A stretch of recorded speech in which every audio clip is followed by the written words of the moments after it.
ওম তৎসৎ। শ্রীমদ্ ভগবদ গীতা। এই শুভ প্রভাতে আমার সকল শ্রোতাবৃন্দকে নমস্কার, সুপ্রভাত। সেই সঙ্গে যারা আমার গীতাপাঠ নিয়মিত শ্রবণ করেন এবং কমেন্টে লেখেন, তাদের সকলকেই এই শুভ প্রভাতে ধন্যবাদ জানাচ্ছি। আজ শ্রীমদ্ ভগবদ গীতার একটি বিশেষ বিষয় নিয়ে আমরা আলোচনা করব। আমরা জানি যে ভগবান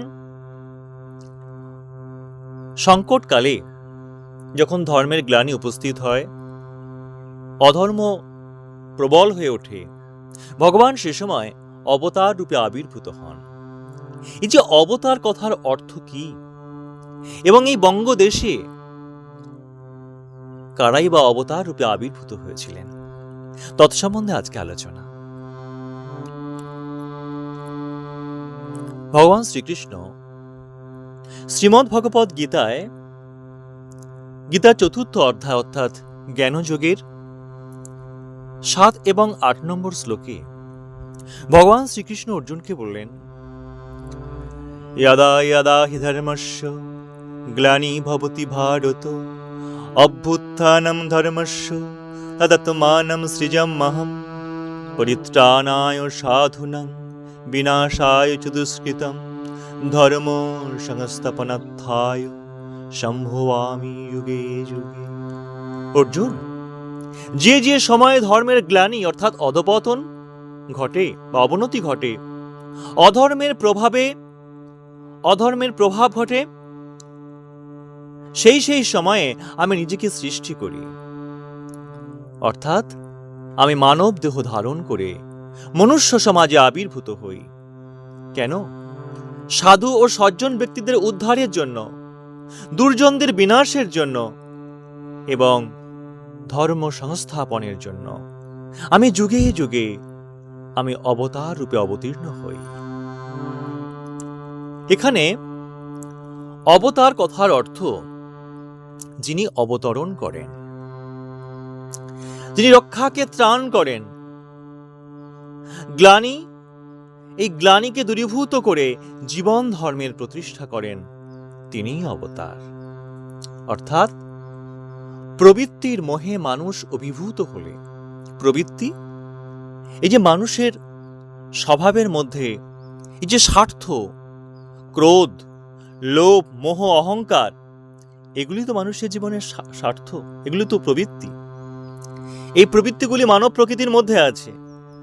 কেন? এই ৭টি রাজসিক তামসিক ভাব, যাকে আমরা বলছি মায়া, এই সমস্ত প্রবৃত্তিগুলো, এই ভাবগুলো এই মায়া থেকে উদ্ভূত হয়। এটা দেহ প্রকৃতির নিয়ম। তারা ইন্দ্রিয়স্থ সুখের জন্য, দেহস্থ সুখের জন্য এই ভাবগুলো প্রকাশ করে। স্বার্থ, ক্রোধ, লোভ, মোহ, অহংকার, এগুলি মানুষকে, মায়া মানুষকে এদিকে এই প্রবৃত্তির দিকে টেনে নিয়ে যায়। তো মানুষ যখন দেহ প্রকৃতির ভাবে বা মায়ার ভাবে ভাবিত হয়ে প্রবৃত্তির মোহে মানুষ অভিভূত হলে, মানুষের অন্তর্নিহিত ঐশ্বরিক দেবত্ব, ভালোবাসা বা প্রীতি, যে মানুষের মধ্যে সেই প্রীতিবোধ ক্ষয়প্রাপ্ত হয়। কাম, ক্রোধ, লোভ, মোহ, অহংকার বেড়ে গিয়ে মানুষের মধ্যে যখন প্রীতিবোধ বা ভালোবাসা যখন কমে যায়, সেই ভালোবাসাকে বা প্রীতিবোধকে বা প্রেমকে মানুষের হৃদয়ে রিভিউ বা পুনরুজ্জীবিত করবার জন্য অবতারের দরকার হয়। এই অবতার মনুষ্য দেহ ধারণ করে মানুষকে সত্যের পথে, রীতের পথে, কল্যাণের পথে নিয়ে যাওয়ার উপায় উদ্ভাবন করেন। আমাদের দেশে যে সমস্ত অবতারের আবির্ভাব ঘটেছে, তার কারণ বিশ্লেষণ করলে দেখা যাবে যে তাদের আবির্ভাব পূর্বকালে কোনো না কোনো সংকট কোনোভাবে ঘনীভূত হয়েছিল। তখন শ্রী ভগবান জীবদেহে পূর্ণাবতার বা অংশাবতার রূপে আবির্ভূত হয়েছেন জীবকল্যাণের জন্য। দেখুন, পুরাণের যুগে 10 অবতারে বিষ্ণুর পূর্ণ প্রকাশ, এবং এই 10 অবতারের পর কি ভগবানের আবির্ভাব বন্ধ হয়ে গেছে? তা নয়, তিনি আরো অনেকবার এসেছেন লোক কল্যাণের জন্য, এবং তার আশার ধারা আজও কিন্তু অব্যাহত রয়েছে। আমরা এই বঙ্গদেশে শ্রী চৈতন্য এবং শ্রী রামকৃষ্ণের মধ্য দিয়ে তার আবির্ভাবকে আমরা প্রত্যক্ষ করেছি। তবে কথা হতে পারে যে শ্রী চৈতন্যদেব যদি শ্রী চৈতন্যদেবের যদি অবতার হন, শ্রী চৈতন্যদেব যদি অবতার হন, তবে তার আবির্ভাব কালে কি সংকট ঘনীভূত হয়েছিল এবং তিনি কাকেই বা বিনাশ করেছিলেন? দেখুন, এর উত্তরে বলা যায় যে শ্রী চৈতন্যের আবির্ভাব 1486 বঙ্গাব্দে, এবং এই আবির্ভাব কালের পূর্বে 1202 এই সময় বাংলায় তুর্কি আক্রমণ হয়। বাংলা মুসলমান শাসনাধীনে চলে যান এবং শুরু হয় হিন্দুদের ওপর মুসলমান সংস্কৃতির জবরদস্তিময় আক্রমণ। সমাজে চলে আসে জোর জার মুল্লুক তার। বড় মাছ যেমন ছোট মাছগুলোকে আঘাত করে গিলে খায়, ঠিক তেমনি সমাজে যাদের শক্তি আছে, ক্ষমতা আছে, তারা দুর্বলকে আঘাত করে, দুর্বলকে শোষণ করে তারা এক ঘৃণ্য অবস্থা সৃষ্টি করে। দীর্ঘ প্রায় 200 বছর এইভাবে এক সামাজিক অবনতি, দুর্বলদের অত্যাচার, অবিচার চলতেই থাকে দীর্ঘ 200 বছর। এবং এই সময়কে বলা হয়, বাংলার ইতিহাসে বলা হয় অন্ধকারময় যুগ। এই সময় সাহিত্য, শিল্প, ধর্ম সমস্ত কিছুতেই অধপতন ঘটে। তো এমন সময় 1486 খ্রিস্টাব্দে শ্রী চৈতন্যের আবির্ভাব নবদ্বীপে। কিন্তু শ্রী চৈতন্যদেব দুর্জনদের কিন্তু বিনাশ করেননি, তা আমরা জানি। হাতে অস্ত্র নিয়ে তিনি কোনো যুদ্ধে কিন্তু অবতীর্ণ হননি। তিনি অবশ্য সাধু ব্যক্তিদের ধর্ম দান করে তাদের পরিত্রাণ করেছিলেন। শ্রী চৈতন্য দেব বা শ্রী রামকৃষ্ণ কাউকেই কিন্তু বিনাশ করেননি। তারা প্রেমের দ্বারাই জাতি, ধর্ম, বর্ণ নির্বিশেষে সকলের হৃদয়কে জয় করেছিলেন। তারা কাউকেই বিনাশ করেননি। তারা মানুষের প্রবৃত্তিপন্থী জীবনের অন্ধকারকে দূরীভূত করে মনকে স্বচ্ছ করেছিলেন। জীব প্রেমে মানুষকে উদ্বুদ্ধ করেছিলেন। দুষ্কৃতদের বিনাশ নয়, তাদের কদর্য কর্মকে তারা বিনাশ করেছিলেন বা নাশ করেছিলেন। তো এই শ্লোকে ভগবানের যে অবতরণের উদ্দেশ্য বা এবং প্রয়োজন সেটাই প্রদর্শিত হয়েছে। এবং অবতরণের কোনো নির্দিষ্ট সময় বা কাল নেই। সর্বদেশে সর্বকালে ভগবানের অবতার রূপে জন্ম বা অবতার রূপে আবির্ভাব এটা সম্ভবপর। এখন ধর্ম বলতে কি বোঝায়? ধর্ম বলতে কি বোঝায়? দেখুন, যা মানব জাতিকে ভগবৎ আদর্শের দিকে, ভগবানের যে আদর্শ, আধ্যাত্মিক যে আদর্শ বা ভগবানের আদর্শ, ভগবৎ কথার অর্থ হলো ভগবান, তো যা মানব জাতিকে ভগবৎ আদর্শের দিকে অগ্রসর করিয়ে দেয় তাই ধর্ম। এই ভগবৎ জীবন লাভের কতগুলো অনুকূল শক্তি এবং অবস্থা আছে, আবার প্রতিকূল অবস্থাও আছে।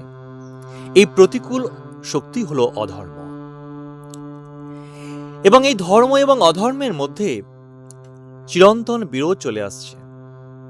এবং এই প্রকার বিরোধের ফলে যখন ধর্মের গ্লানি উপস্থিত হয়, অর্থাৎ অধর্মের প্রভাবে যখন ধর্ম ক্ষীণবল হয়ে পড়ে, তখনই অবতারের আবির্ভাব ঘটে। মানব সমাজকে ভগবৎ জীবনযাপনে অভ্যস্ত করাই অবতারের প্রধানতম উদ্দেশ্য।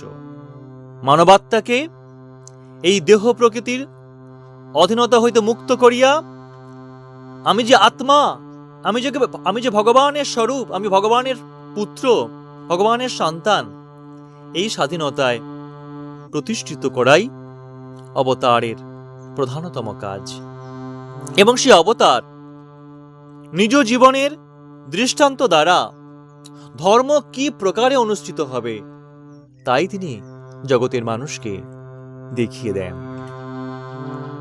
তো শ্রীকৃষ্ণ যখন আবির্ভূত হন, তখন ভারতবর্ষব্যাপী ধর্মের গ্লানি উপস্থিত হইয়াছিল। একদিকে কংস, জরাসন্ধ, শিশুপাল, দুর্যোধন প্রভৃতি দুর্বৃত্ত রাজগণ তাদের অত্যাচার এবং ধর্মবিরুদ্ধ কার্য দ্বারা সাধুগণের চিত্তে ত্রাস সৃষ্টি করেছিলেন।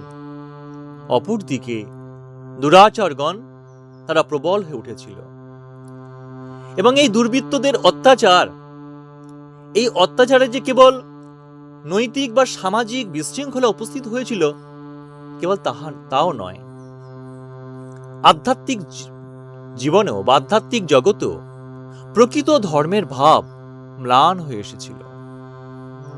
একদিকে বেদাচারী ব্রাহ্মণগণ তারা বলছেন বেদোক্ত বিবিধ যে যাগযজ্ঞকেই তারা মোক্ষ লাভের উপায় বলে তারা নির্দেশ করছেন। অপরদিকে যারা সন্ন্যাসবাদীগণ তারা সর্বকর্ম ত্যাগ করে সন্ন্যাস অবলম্বনকেই মোক্ষ লাভের উপায় বলে নির্দেশ করছেন। এবং এর ফলে যারা মুক্তি চান তারা সংসার ত্যাগ করে তারা বনে বা কোনো নির্জন স্থানে তারা চলে যেতেন।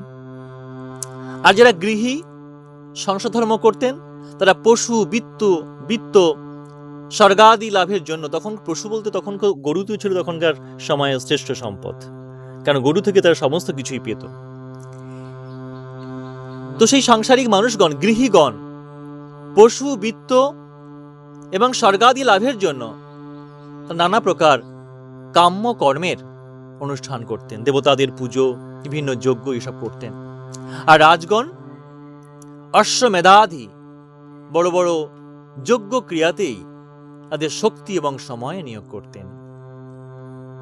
আর যে মহান যোগধর্ম প্রাচীনকালে রাজর্ষিগণ পালন করতেন, সেই জ্ঞানযোগ, যে জ্ঞানের মধ্য দিয়ে মুক্তি আসবে প্রকৃত, প্রাচীনকালে যে রাজর্ষিগণ, রাজ ঋষিগণ যে ধর্ম পালন করতেন তা লুপ্ত হয়ে গিয়েছিল। এই জ্ঞানযোগকে অর্থাৎ প্রকৃত ধর্মকে মানুষের মনে জাগ্রত করবার জন্য ভগবান শ্রীকৃষ্ণ এই সংকটময় সন্ধিক্ষণে আবির্ভূত হন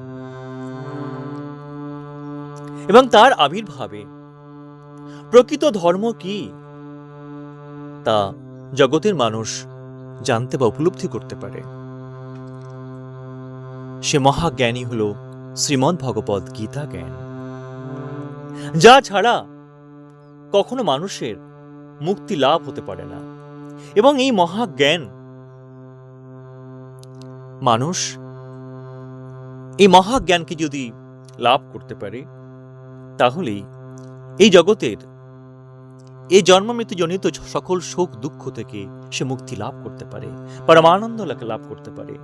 স্বয়ং ভগবান সে সচ্চিদানন্দকে লাভ করে এই জগতের বন্ধন থেকে বা অজ্ঞানতার বন্ধন থেকে সে মুক্তি লাভ করতে পারে। আজ এখানেই হরে কৃষ্ণ হরে কৃষ্ণ হরে কৃষ্ণ।